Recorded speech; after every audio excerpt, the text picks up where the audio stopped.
ninth session of e-learning classes, and in this session we are going to discuss about the Brahmaputra river system. In the last class we have discussed about the Ganga river system, and today we will be discussing about Brahmaputra river system. So let us quickly start with this. Okay, the Brahmaputra rises in Tibet east of Mansarovar Lake, very close to the source of Indus and Satluj. Now here you can understand here. Okay, now from here before we have learned about river Indus. If the source of river Indus was here, so very close to the source of river Indus and Satluj lies the source of river Brahmaputra. In China it is not called as Brahmaputra. Okay, we are not going to talk about that. In India it is called as Brahmaputra, and in different part of India it was called by different name that we will be discussing later on. In China it was called as Songpo. Okay, now let us understand. Now from here it starts its journey. Okay, the origination point, that means the place where it originates is here near the Mansarovar Lake, and then it's moved parallel to the mountain range. Okay, parallel to the mountain range and reaches a place called Namcha Barwa. Okay, and from there it takes a U-turn and enters into India at a place called Arunachal Pradesh. It is a state in India. Okay, at the place it enters India from Arunachal Pradesh. In that place it is called Dihang. Okay, when it entered Arunachal Pradesh, it is known as Dihang at that time. Okay, and it joins another river, that is the Dibang. Besides Dibang, it also joins Lohit and some other tributaries. And finally, when it enters Assam, it becomes big, large river, and it is called Brahmaputra river. Okay, in Assam it is called Brahmaputra river. That means its name get changed when it entered the Assam. Okay, before when it reaches Arunachal Pradesh, at that time it was called Dihang. Okay, there it is called Dihang, and when it enters Assam, that time it changed to Brahmaputra river. Now let us quickly understand about some other points related with Brahmaputra river. Okay, it is a transboundary river. That means it passes through different countries. Let us understand what are the countries. It originates in China, in Tibet. Okay, and from there it starts its journey. Then it enters India, and then after that it enters another country, that is Bangladesh, and finally it merges with the ocean in Bay of Bengal. Okay.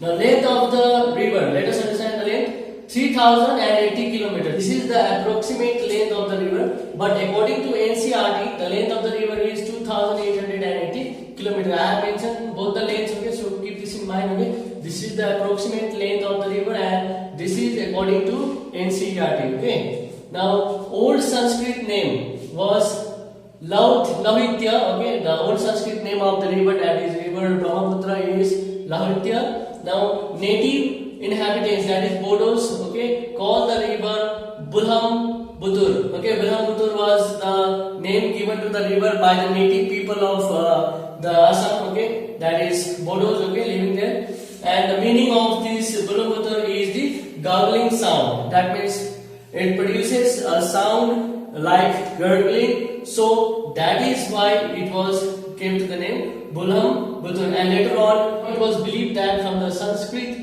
it got the name Brahmaputra. Okay, and which was based on this name. Okay, now let us understand next point.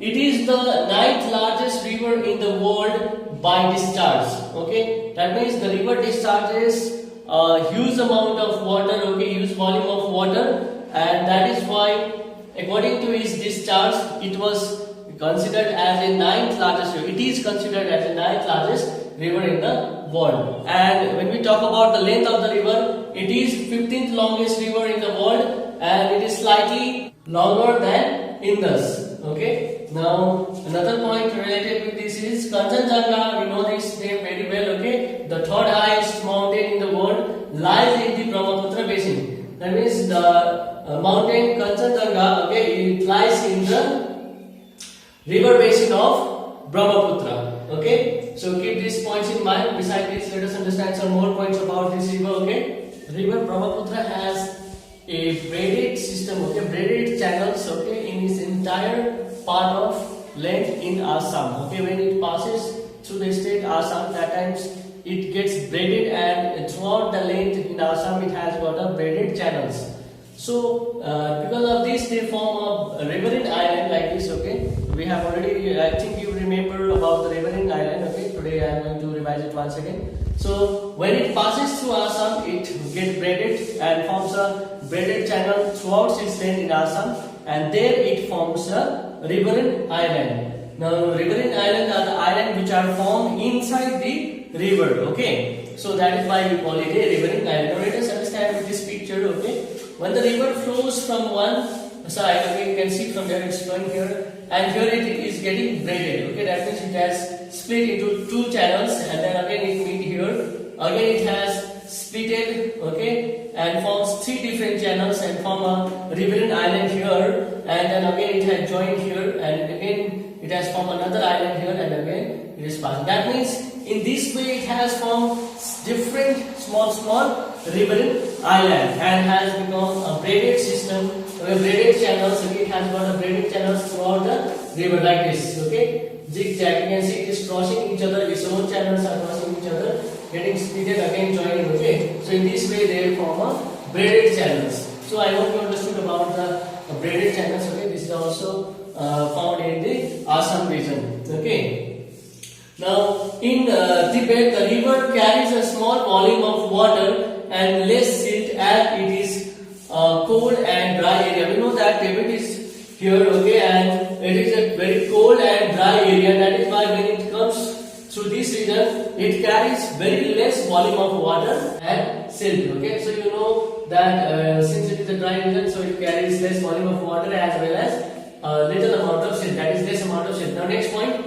In India, it passes through a region of high rainfall. Here the river carries large volume of water and considerable amount of silt. Now when it enters Arunachal Pradesh, it enters in a place, okay, and then it passes through a region which receives a very huge amount of rainfall. That means very high amount of rainfall. Okay, and due to this high rainfall, the volume in the river increases. The water in the river increases, so the volume increases. And it also carries a considerable amount of silt, and this silt, when it enters the plain region, okay, so that time it deposits its silt in some places, and then with this deposition it forms a riverine island in the river. Okay, with this deposition the river gets splits apart, okay, because of the continuous deposition of silt and sand. Okay, it splits apart, and then it forms braided channels in Assam. Okay, so this was the reason why it forms a braided channels and riverine island in the river. So let us understand another point. Now you can see here, okay, every year during the rainy season, the river overflows its bank, causing widespread devastation due to flood in Assam and Bangladesh. Okay, now when it passes through these states, okay, especially the lower region, that is the Assam, and after that when it enters another country, that is Bangladesh, at that time the volume of water in the river becomes very large. Okay, very huge volume of water flows in this river, and that causes devastation in the surrounding areas. That is, it causes flood in Assam and Bangladesh. Okay, due to the overflow of the river during the rainy season, especially in the rainy season. Okay. Now next point. Unlike other North Indian river, the Brahmaputra is marked by huge deposits of silt on its bed, causing the river bed to rise. So suppose this is the river, okay, it deposits the silt in its bed only, and when it slowly rises up, okay, it comes out like this, and then it forms a island, and this kind of island is called the riverine island. Okay, so this is the main cause for formation of riverine island, as I told you earlier. The river also shifts its channels frequently. Now let us understand with the help of this picture why and how the river shifts its channels frequently. Okay, now the main reason is the deposition of silt only. Okay, let us see here.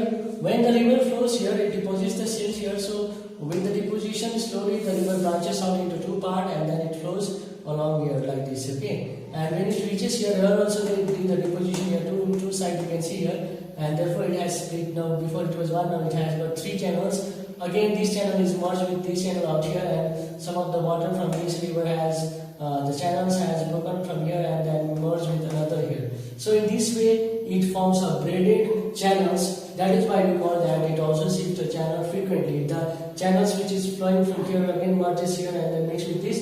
Again from here it has merges in another channel. So in this way it keeps on changing its channels. Okay, that means it keeps on shifting its channel. So with this we have completed the Brahmaputra river system, and in the next session we will be discussing about the peninsular river system. Okay, you will revise this concept once again and revise from chapter 1 and 2 for your upcoming exam, that is online assessment 2020. Okay, so most probably in the next month you will be having your examination, online examination, and for that your syllabus will be chapter number 1 and 2. Okay, chapter 1 and 2 will be your syllabus for your online assessment examination. Please keep this in mind and prepare yourself for the examination. Okay, now I would like to take a leave from the session. Okay, you all take care, stay safe and study well. Thank you.